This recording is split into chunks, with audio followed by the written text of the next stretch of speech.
Bonjour à tous, aujourd'hui on va parler installation Philips Hue et pilotage de votre installation Philips Hue. J'ai ici un Philips Dimmer Switch et j'ai contacté la société Nico, qui est une société belge à ma connaissance, pour obtenir de l'appareillage, pour vous montrer donc des alternatives possibles, en dehors du monde Philips, donc du fabricant Philips, des alternatives mais officiellement supportées dans l'environnement, dans l'écosystème Philips Hue. Pourquoi? Parce que donc cet interrupteur Philips Hue, je l'ai testé en vidéo, vous retrouverez d'ailleurs dans le petit i s'il s'affiche mon test de cet interrupteur. Il est très intéressant, il fonctionne très bien, mais il a une limitation qui est le fait que quand vous l'installez devant un boîtier électrique mural, eh bien son format, plutôt américain, fait que l'installation n'est pas parfaitement propre. Et puis bon bah on voit, même si c'est une télécommande, etc., que c'est très pratique, on voit que c'est pas un interrupteur traditionnel. Nico donc m'a gentiment envoyé 2 exemplaires de leurs produits, qui est de la nouvelle gamme connectée Friends of Hue. Donc Friends of Hue, si vous connaissez pas, c'est un jeu de mots déjà anglais, c'est l'écosystème qu'ont construit Philips avec des partenaires, dont Nico, pour proposer à leurs clients des appareils qui sont officiellement supportés par Philips. Donc Philips Hue, les télécommandes, etc., fonctionnent avec un protocole Zigbee, protocole interopérable, dont plusieurs marques en fait commercialisent des produits. Vous avez Osram, vous avez par exemple Ikea, vous avez Xiaomi et d'autres. Mais le problème c'est que Philips ne supporte pas officiellement ces appareils, donc quand ils marchent tant mieux, mais du jour au lendemain ça peut cesser de fonctionner ou fonctionner bizarrement. Normalement, quand vous partez sur ce type de produit, ça fonctionnera bien. Donc Nico, je les ai démarchés pendant un bon moment avant d'obtenir un contact et de pouvoir obtenir des produits, parce que je les trouvais même pas en France, je savais même pas où les obtenir. C'est une société belge qui est historique, je crois qu'elle a été fondée en 1919, donc c'est pas des acteurs récents sur le marché de l'appareillage électrique, et puis c'est une société familiale, en tout cas qui le reste encore, donc c'est assez intéressant à le dire. Donc c'est une société plutôt européenne, et localisée pas très loin de chez nous. Alors, ils m'ont envoyé 2 représentants de leurs nouveaux produits.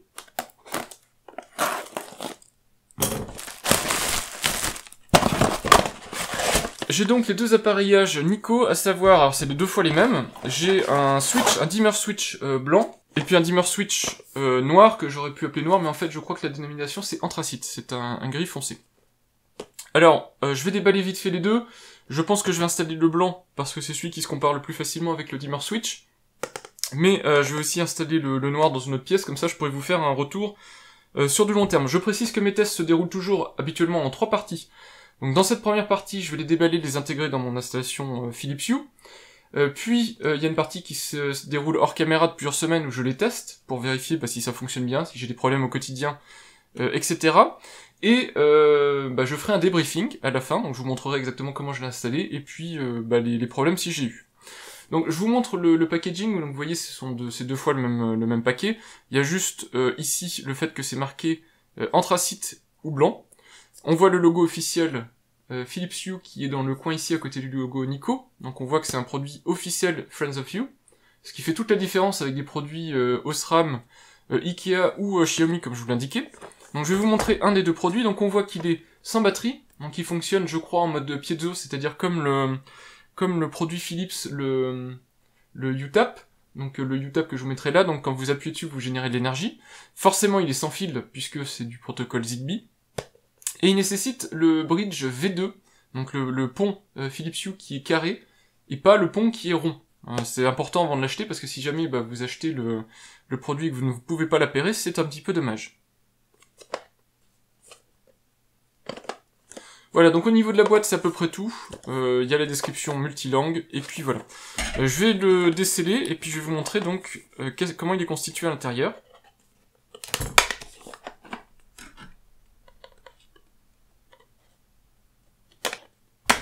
Voilà, donc j'ai fait sauter les 2 scellés sur les côtés, donc la boîte glisse vers le côté, et si j'ouvre, vous voyez dedans l'interrupteur. Hop. Alors l'interrupteur en plastique, et qu'y a-t-il d'autre?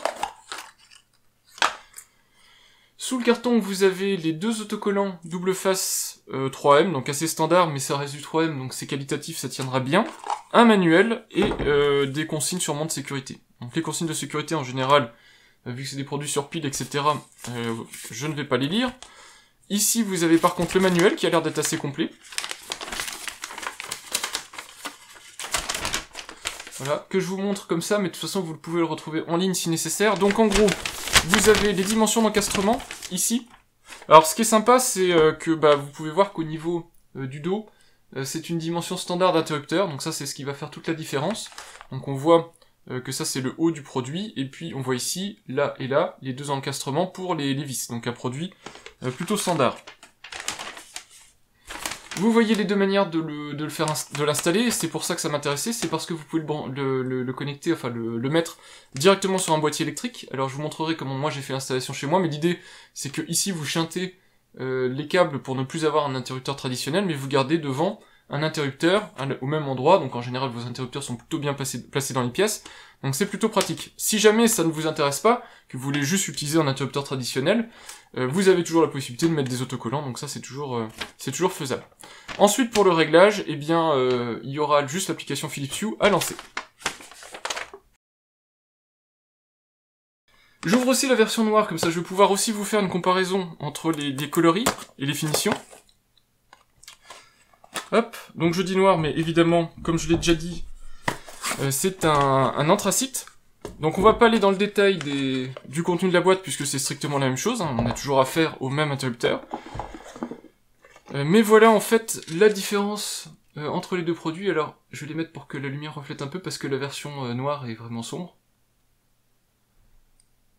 Voilà, j'espère que ça se verra bien en vidéo. Donc vous avez une version qui est vraiment ici plutôt crème. Je vais vous montrer par rapport au dimmer switch, vous voyez qu'elle est moins blanche, elle est plus crème. Et vous avez une version donc anthracite qui est plutôt foncée. D'ailleurs je vais vous allumer un éclairage, donc je vais mettre l'écran derrière, comme ça ça se verra peut-être mieux. Voilà. Voilà en gros. Ensuite, donc, ça reste des interrupteurs Philips Hue sans fil, donc il suffit de s'équiper de son smartphone, de l'application Philips Hue, donc moi j'ai la version Android, forcément, puisque j'ai un smartphone, un Galaxy S7. Dans les paramètres, configuration des accessoires, vous pouvez ajouter un accessoire. Donc là, vous avez dans l'application Philips, vous voyez maintenant que vous avez de nouvelles entrées. Donc en fait, maintenant, vous pouvez vous pouvez demander d'ajouter un interrupteur Friends of You. En plus des motion sensors et des autres produits comme l'Outdoor Sensor qui est sorti il n'y a pas si longtemps que ça. Donc je vais choisir l'interrupteur. Voilà, il me demande quel est l'interrupteur que je veux ajouter. Donc là ça a fait une requête serveur parce que je pense que cette liste-là va évoluer avec le temps. Donc on a les Nico Dimmer Switch, mais vous voyez que vous avez d'autres marques qui commercialisent aussi ce type de produit. Alors je pourrais peut-être pas toutes les tester, mais en tout cas je voulais au moins vous en montrer un pour vous montrer qu'il y a des alternatives intéressantes qui peuvent exister. Donc je vais choisir le Nico Dimmer Switch. Donc sur l'interrupteur ici, donc on le prend dans la version, vous voyez ici il y a une flèche là. Donc là il est orienté haut. Il me dit d'appuyer pendant 10 secondes sur le bouton en bas à gauche. Donc je vais faire ça.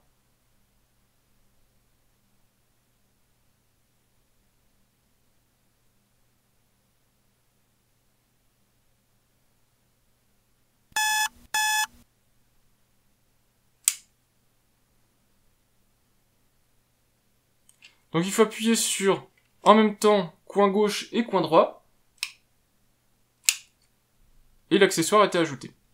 Donc pour le moment, en tout cas, au niveau de l'ergonomie, c'est sans faille. On voit que c'est vraiment des produits qui sont validés Philips. Ça marche du premier coup.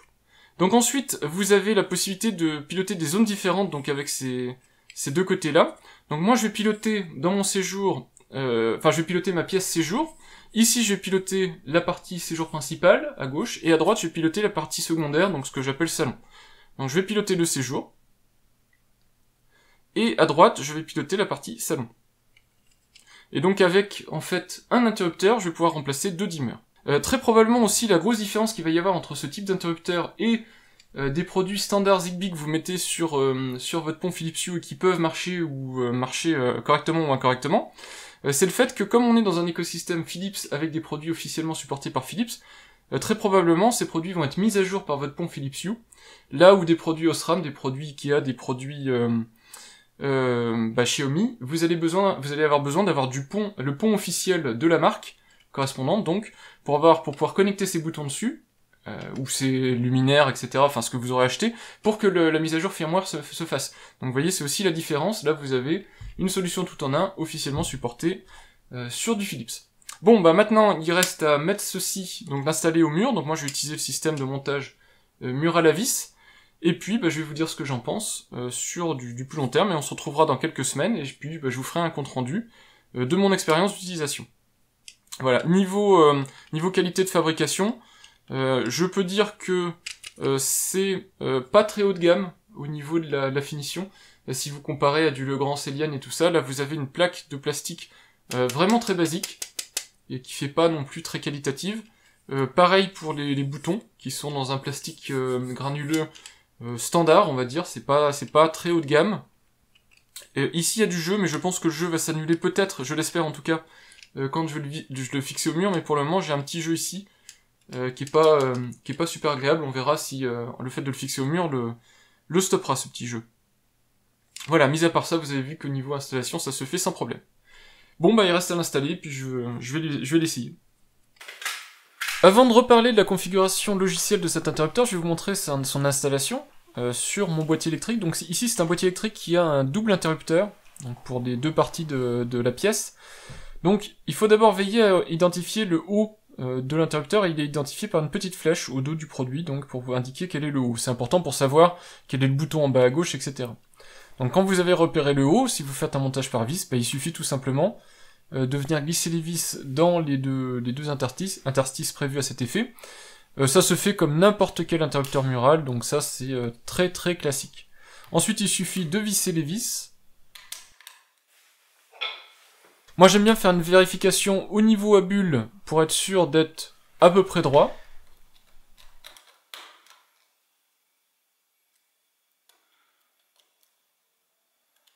Et quand on en a fini, il suffit ensuite de clipser le cache en plastique blanc. Alors le cache en plastique blanc en question a une petite différence, je m'en suis rendu compte par rapport à la version noire, c'est qu'il est écrit Nico, discrètement en tout cas, en bas à gauche. Voilà, donc si vous l'installez, vérifiez la présence du petit logo Nico, qu'il soit mis au bon endroit. Ensuite, bah, il suffit de le clipser, c'est très facile. Et une fois que l'interrupteur est clipsé, vous pourrez noter que on ne voit plus les traces de peinture endommagée, etc. qui se trouvaient autour de mon boîtier électrique. On voit aussi que le fait de l'installer au mur a rigidifié un petit peu l'interrupteur. Et puis ensuite, on peut utiliser l'interrupteur, et ça fonctionne, puisque je l'avais appairé tout à l'heure, vous l'aviez vu en vidéo. Alors comment ça fonctionne? C'est très simple. Vous voyez que ici, si j'utilise la partie droite de l'interrupteur, un appui en haut allume, un appui en bas éteint. Si j'allume et que je reste enfoncé par exemple sur le bouton du bas, on voit que les lumières sont tamisées, et puis je peux éteindre tamiser. Donc moi j'avais mis dernier statut en haut, donc si je rallume, ça se met bien en dernier statut, et de la même manière on peut augmenter la luminosité en restant enfoncé sur le bouton. Voilà, et puis ça marche de la même manière des deux côtés, évidemment. Il est maintenant temps pour moi de vous expliquer comment depuis un mois j'utilise ces deux dimmers Nico, compatibles Philips Hue. Donc, pour rappel, il y en a un, celui-ci, je l'ai installé dans mon séjour, et celui-ci, j'ai installé donc dans cette pièce-ci, donc dans mon bureau. Les deux dimmers sont configurés dans des situations un petit peu différentes, c'est-à-dire que ici, j'exploite vraiment les deux côtés du dimmer pour piloter deux pièces virtuelles Philips différentes, alors que celui-ci ne pilote qu'une pièce Philips différente. Donc je vous explique ça dans le détail, comment ça marche, avec des petits clips qui vous montrent que ça fonctionne, comment ça fonctionne, et puis ensuite je vous dis ce que j'en pense. On va maintenant parler de la configuration logicielle de cet interrupteur Nico, configuration qui se fait dans l'application officielle Philips Hue, dans la section Interrupteur Friends of Hue. Moi j'ai décidé sur cet interrupteur-là de le découper en deux zones. Le côté gauche pilote ma zone séjour, le côté droit ma zone salon. Cet interrupteur dispose de 4 boutons physiques, chacun des boutons pouvant piloter de 1 à 3 pièces virtuelles, donc les pièces que vous configurez dans l'application Philips Hue. J'ai choisi de dédier la partie gauche pour le séjour, la partie droite pour le salon, le bouton du haut toujours pour allumer, le bouton du bas toujours pour éteindre, donc même chose de l'autre côté, et puis l'appui long sur le bouton du haut pour augmenter la luminosité, puis l'appui long sur le bouton du bas pour diminuer la luminosité. Comme je vous l'ai expliqué, pour chaque bouton vous pouvez assigner jusqu'à 3 pièces, donc ici sur le bouton en haut à gauche j'ai assigné 2 pièces, et vous voyez que comme 2 pièces sont assignées, vous pouvez assigner un statut par pièce dans la partie appuyée. Donc vous avez entre autres dernier statut qui permet de récupérer l'état de l'ampoule, et puis vous pouvez choisir d'autres scènes en fonction de l'ambiance que vous voulez donner à toutes les ampoules de ces pièces. Vous avez le maintien aussi. Alors maintien, vous avez augmenter la luminosité, réduire la luminosité, éteindre les lumières, donc la fonction extinction, et puis ne rien faire. Voilà, mais il manque des fonctionnalités assez essentielles, comme par exemple, ne serait-ce que assigner une scène. Le dimmer ne supporte pas les appuis multiples sur un bouton, donc vous pouvez pas basculer de scène en scène en faisant ça. Reste maintenant à vous montrer un petit exemple d'utilisation. Alors, l'allumage et l'extinction. Donc ça marche pour la partie séjour, mais aussi pour la partie évidemment salon. Donc à part le petit clac du piezo, vous voyez que ça fonctionne instantanément, ça fonctionne très bien. Et puis de la même manière, si je le souhaite, je peux aussi faire du dimming, donc je peux aussi rester enfoncé sur le bouton, en haut ou en bas, au réglage que vous voulez bien sûr, et vous voyez l'intensité qui change. C'est valable pour les deux parties de la pièce évidemment. Par contre, quelque chose qui est à noter, si jamais vous voulez appuyer sur deux boutons en même temps, donc ici ça aurait du sens pour allumer globalement toute la pièce et éteindre globalement toute la pièce, eh bien ça ne marche pas. Je pense que le pont Philips rejette les commandes. Reste maintenant à parler du deuxième interrupteur que je testais, qui lui est dans mon bureau et a été configuré d'une manière différente, justement pour expérimenter d'autres choses. Donc lui il pilote 3 scènes sur les 3 boutons. Ce bouton-ci allume une lumière à fond, ce bouton-ci 2 lumières à fond. Ici j'éteins toutes les lumières, et puis le dernier bouton allume une scène tamisée. Vous avez toujours évidemment le réglage des dimmers en appui long en haut et en bas.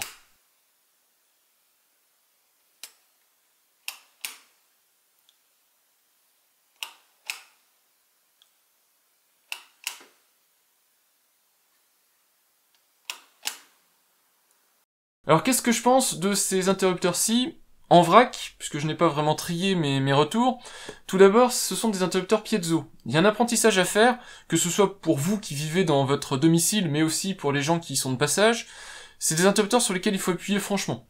Si vous n'appuyez qu'un tout petit peu, en fait, le mécanisme piezo ne se déclenche pas suffisamment pour apporter de l'énergie à l'interrupteur, et donc la commande ne part pas, la lumière ne s'allume ou ne s'éteint pas.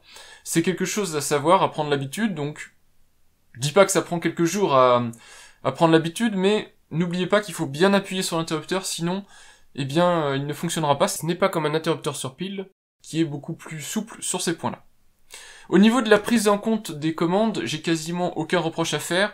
J'ai pas eu en tout cas plus de problèmes qu'avec mes télécommandes Philips. Quand je parle des télécommandes, je parle de celle-ci, là, les dimmer switch.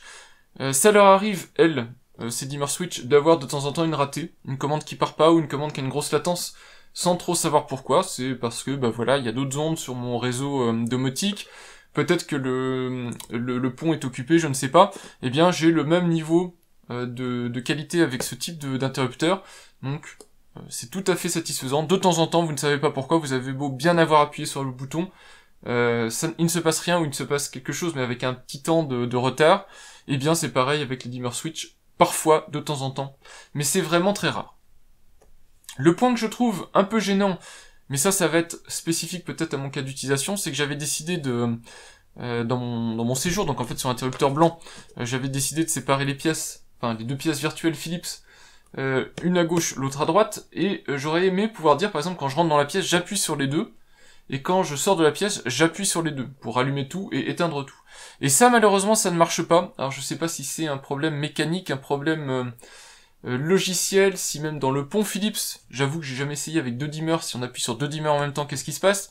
Toujours est-il que rien ne se passe. C'est-à-dire que les lumières ne changent pas de statut, que vous appuyez sur les deux en allumage ou en extinction, il ne se passe rien. C'est un peu dommage, c'est pas non plus très gênant, vous appuyez sur un, puis vous appuyez sur l'autre, c'est pareil, c'est un coup à prendre. J'aurais aimé que les deux puissent s'enclencher en même temps. Voilà. Pour tout le reste, c'est vraiment nickel. Déjà, vous avez le choix de couleurs. Alors moi, j'en ai que deux, mais vous avez pléthore de couleurs. J'essaierai de vous mettre, si je les trouve, la liste des couleurs qui sont disponibles. Les finitions sont correctes. C'est un interrupteur qui ne fait pas tâche dans votre logement. En tout cas, il est tout à fait standard par rapport à des interrupteurs que vous pouvez avoir, ou des prises, ou de l'appareillage plastique, en tout cas finition plastique. Il y a malheureusement pas de finition haut de gamme du genre inox, alu, cuir ou je ne sais trop quoi. Pas dans ces gammes-là de Nico, mais en tout cas vous avez une finition plastique qui est tout à fait correcte, en tout cas d'un standard, qui est pas haut de gamme mais qui est dans un standard correct. Pour parler des finitions, je suis sur la page officielle de Nico en fait, et je voulais vous montrer un petit peu. Donc déjà ici on voit une photo qui montre que vous pouvez avoir un interrupteur qui a à peu près le même fini qu'une prise électrique. Donc ça c'est plutôt intéressant quand vous voulez avoir dans votre domicile tout simplement des appareillages qui pilotent du Philips Hue, mais pour autant qui ne sautent pas aux yeux. Normalement, dans leur gamme, moi ce que j'avais remarqué, c'est qu'ils ont des choses un peu comme fait Legrand avec sa gamme Céliane par exemple, mais aussi d'autres marques, des finitions un peu sympas, du genre bambou, métal, etc. Sauf que j'ai pas vu que... Je sais pas en fait, mais je pense pas que ces plaques soient compatibles avec les gammes dimmer switch Philips Hue. Donc je ne sais pas, ça faudrait que j'ai plus d'informations sur ce sujet-là. Peut-être que c'est possible, mais en tout cas je suis allé sur la page officielle du produit Friends of You, et vous avez les finitions. Donc vous avez cette finition crème qui est la finition je crois que j'ai. Vous avez ensuite d'autres finis qui sont par exemple plus blancs, donc un vrai blanc. Vous avez un blanc intense, donc je connais pas précisément les différences, celui-là me semble plus nacré, un petit peu quelque chose comme ça. Vous avez la version que j'ai qui est la version anthracite, qui est pas tout à fait un noir, qui est un gris très foncé. Vous avez une autre version encore qui est un blanc couleur aluminium, un blanc métallisé un petit peu, et puis une finition vraiment noire. Et si toutes ces finitions-là ne vous suffisent pas, ce que dit cette page-là, c'est que tout simplement vous pouvez faire vos propres mélanges. Alors là, je ne sais pas si les produits sont disponibles ou pas, mais vous avez encore plus de couleurs qui vous permettent peut-être de combiner, afin d'avoir des choses plus intéressantes. L'autre point aussi qui est intéressant, donc si je vous choisis un des interrupteurs, peu importe lequel, c'est de vous montrer déjà donc cet appareillage est garanti 4 ans, donc ça c'est plutôt pas mal. Vous avez ici le bouton où acheter, et en France c'est là où c'est un petit peu embêtant. Vous avez les contacts de Nico, mais pour savoir exactement où l'acheter, ça va être un petit peu compliqué pour l'instant, en tout cas en avril 2019 en France. Il y a cependant 2 points négatifs que je vois à ces interrupteurs. Le premier, qui est pour moi le plus gênant, et là je ne sais pas si c'est à Nico ou à Philips qu'il faut jeter la pierre, c'est le fait qu'on ne peut pas piloter directement des scènes sur les appuis multiples. Quand vous avez un dimmer switch comme celui-là, si j'appuie plusieurs fois sur on, à chaque appui, vous pouvez piloter une scène différente de la pièce. Ce qui permet sur un bouton on d'avoir, par exemple, alors ça monte jusqu'à 5, je crois, 5 scènes différentes. Donc vous pouvez avoir luminosité complète, luminosité atténuée, couleur chaude de la lumière, froide, très atténuée, enfin voilà, vous pouvez imaginer plusieurs scénarios possibles. Malheureusement, sur ces switches Nico, vous ne pouvez pas assigner en position secondaire, donc quand vous restez enfoncé, vous ne pouvez pas assigner des scènes. Donc vous pouvez faire scène, scène, scène, par exemple, donc avoir 3 scènes, et garder quand même un des boutons pour éteindre. Ces boutons-ci, c'est dimmer ou ne rien faire, quand vous restez enfoncé. Donc malheureusement, vous êtes limité à 3 scènes plus extinction, ce qui est un petit peu léger, puisque c'est moins que ce dimmer switch qui lui propose une surface moindre que cet interrupteur.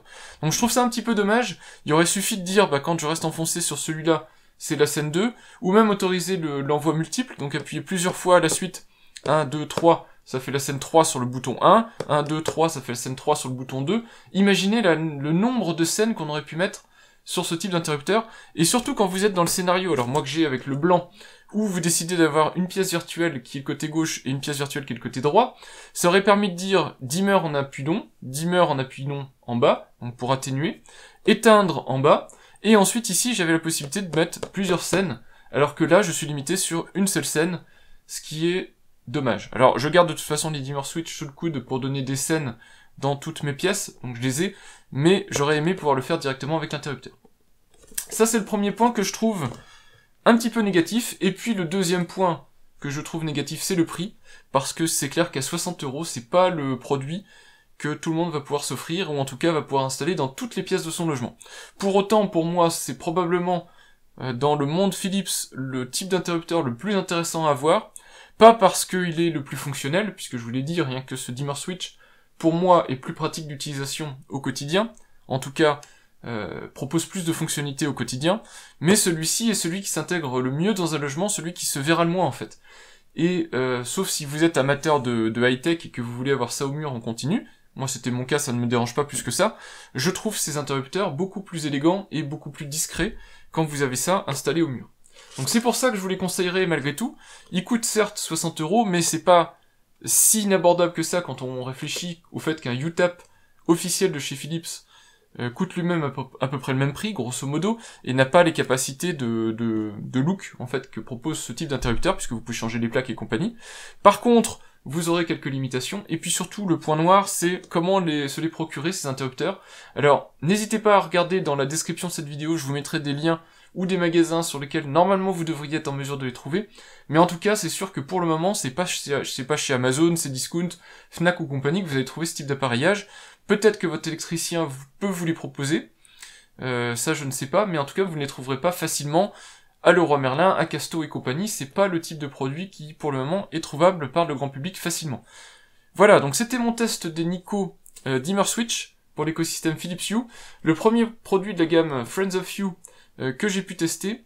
J'espère vraiment que Philips va faire évoluer tout ça en permettant par exemple la gestion des scènes et tout ça sur les boutons, mais en attendant ça reste quand même déjà un bon produit, et surtout une belle avancée pour quiconque veut tout simplement piloter son système Philips avec des interrupteurs qui ressemblent plus à des interrupteurs de tous les jours en fait.